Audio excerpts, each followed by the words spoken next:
The Jehovah's Witnesses have a secret language. Like any high control group, this group uses terms that are unique to them to refer to concepts that are equally unique to them.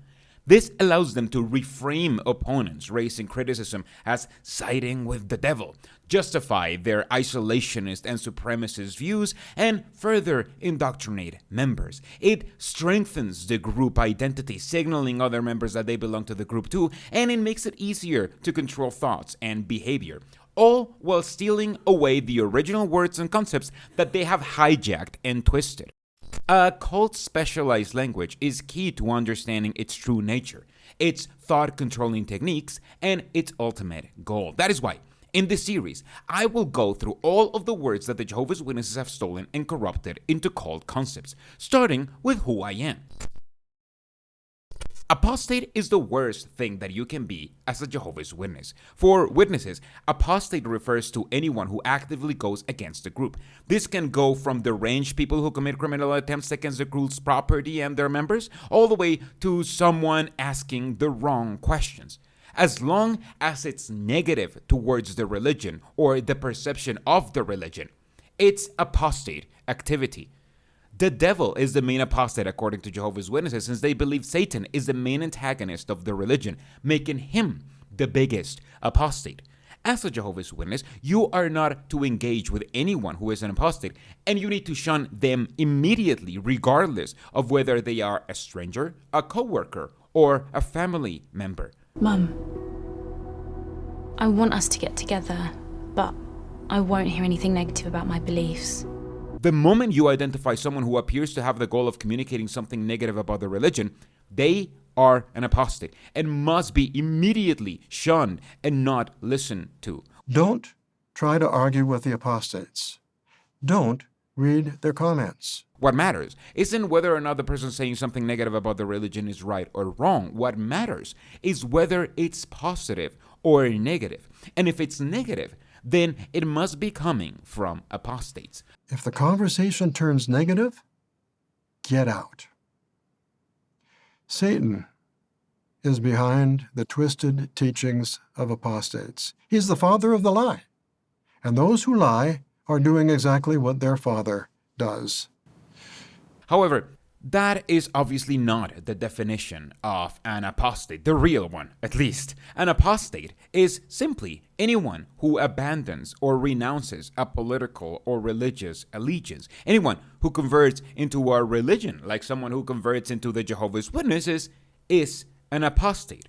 The Bible doesn't really talk about apostate that much and never says that Satan is an apostate. Instead, the very few Bible verses that talk about apostates only refer to people rejecting that Jesus was the Christ. As long as you don't reject that, then the Bible does not consider you an apostate. An assignment in this religion means a job that the cult gave you to do for free for them.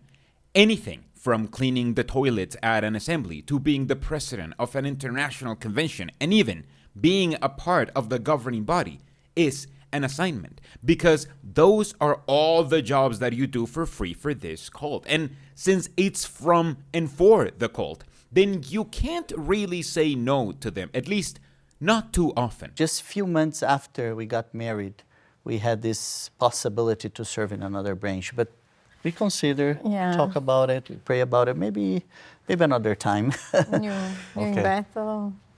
But you ended up in the Philippines. Yeah, just 3 months later, this next opportunity came, new invitation to go to the Philippines. So we realized Jehovah wanted us to go to a foreign assignment, and we prayed about it and say yes. We didn't want to be like Jonah and say no, so we're like, let's go. Well, Jonah was a courageous prophet. Yeah. That's true. And you're courageous. Jonah went to his assignment. Assignments, although given by elders, circuit overseers, local branches, and other humans, are seen not as coming from humans, but as coming from Jehovah himself. So refusing to do them is equated with refusing an invitation from God.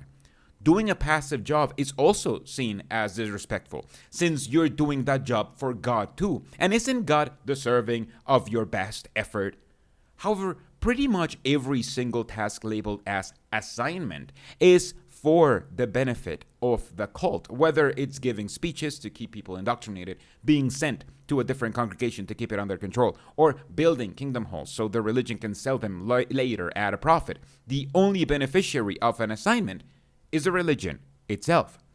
This has nothing to do with the real definition of assignment, which usually refers to a piece of work or duty given to someone as a part of a job or part of their studies. Assignment comes from Jehovah and benefit Jehovah's organization. This word does not appear in the Bible. In this group, humility is compliance and submission to how your superiors have decided you need to live your life. Humility is simply showing submission to the rules that the governing body and their accolades have created for you in every single part of your life.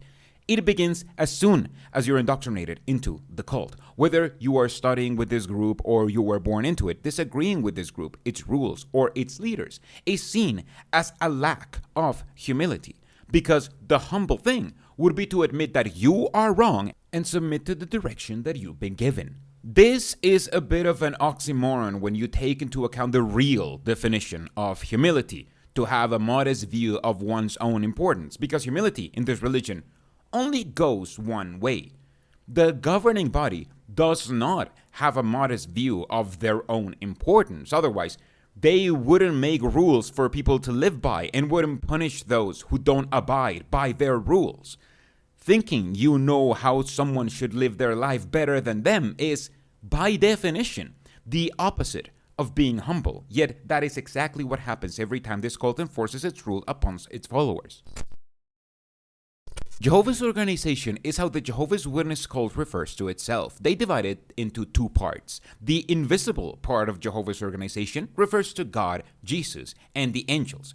The earthly part of Jehovah's organization refers to this group, its leaders, its buildings, its members, and its publications and online presence. Jehovah's organization as a whole refers to both parts, the invisible and the earthly ones. This term, or even the word organization, do not appear in the Bible. Jehovah's Way means the Jehovah's Witness way. It's a loose, catch-all term to call for conformity. Jehovah's Way always refers to a way of conduct that either leads to the benefit of the cult or follows their strict rules. For example, living a life of celibacy and sexual repression if you're gay is doing things Jehovah's way, because it's what you're supposed to do when you're a Jehovah's Witness who is gay. If you're poor and unemployed and you get a job offering with great benefits and more money than you can spend, but interferes with your assignments and obligations in this cult, rejecting that offer is doing things Jehovah's way. This term is also used for any kind of gray areas that aren't fully covered by the cult's extensive rules. For example, nothing in the cult's rules directly tell members to not report each other to the authorities in the case of sexual crimes. However, out of over 1,000 PDF files found in Jehovah's Witness congregations in Australia dating all the way back to the 70s, who were all found and cataloged in the Jehovah's Witness database, not even one was reported to the police.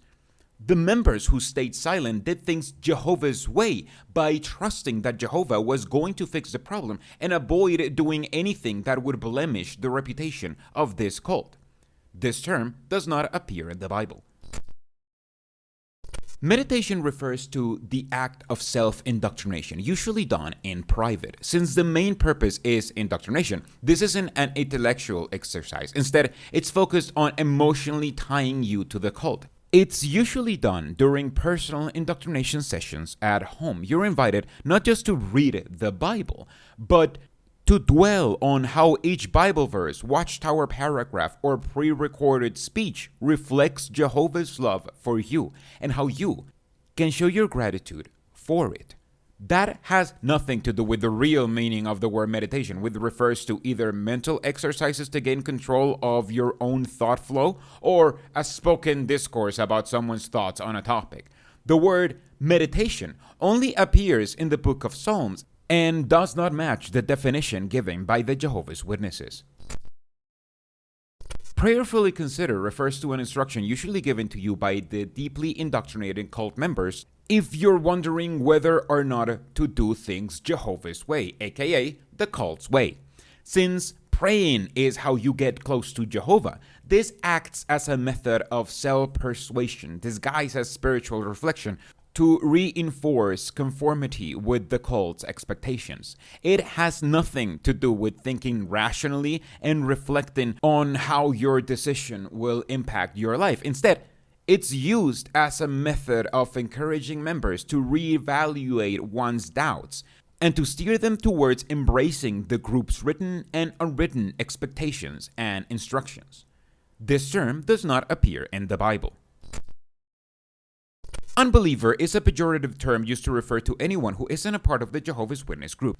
This term reinforces their us versus them mentality, since it completely ignores whether someone believes in God, Jesus, or the Bible, or not. To Jehovah's Witnesses, someone who believes in God, reads the Bible every day, and has dedicated their life to imitating Jesus is an unbeliever as long as this person doesn't follow Jehovah's Witness doctrine. This term is used particularly when talking about mixed faith families. Jehovah's Witnesses do not use that term. Instead, they refer to those family situations as married to an unbeliever or unbeliever family members, regardless of their faith.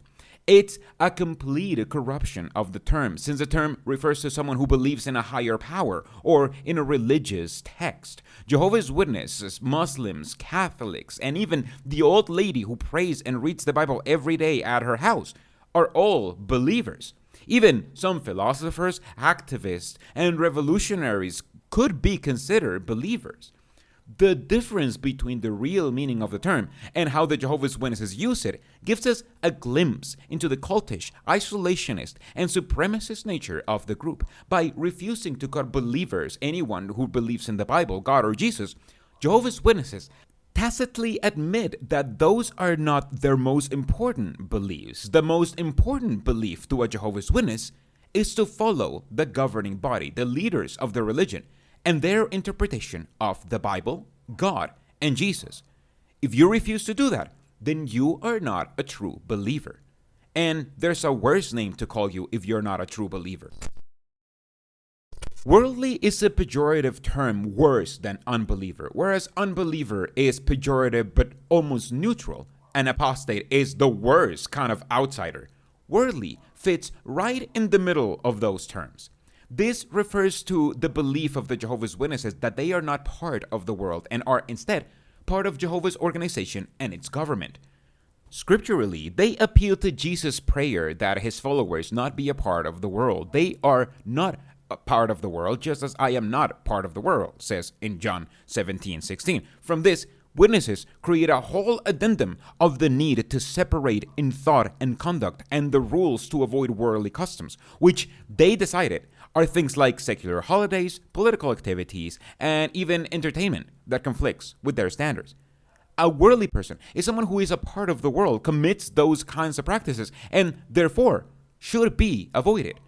Since worldly people don't abide by the Jehovah's Witness rules and therefore think in a worldly way, Jehovah's Witnesses are warned about people who ignore those Jehovah's principles, saying how their association and secular ideas can gradually weaken their confidence in God's wisdom, which kinda indicates just how weak God's wisdom is for the mere presence of someone to be capable of eroding it. In practice, worldly dictates whom they're allowed to associate with. Non-witnesses are only acceptable contacts when approached as preaching opportunities or when association with them cannot be avoided, like at work. Even otherwise decent people are seen as potential sources of corrupting influence, so witnesses are counseled to limit friendships and leisure activities with outsiders under constant encouragement to demonstrate their moral integrity through strict separation. This obviously has nothing to do with the actual meaning of the term worldly, which just means that you've been around and know your way around the world. Although the term appears in the Bible, it's never used to describe people, making this term also unbiblical. These are just the first few terms that I was able to think of. What are the Jehovah's Witnesses terms that I missed? Tell me in the comments, and don't forget to hit subscribe and ring the bell if you want to watch the next Jehovah's Witness glossary video. Maybe even support me on YouTube or Patreon like these guys over here who keep the lights on. They're LEDs now. They're cheap to keep on.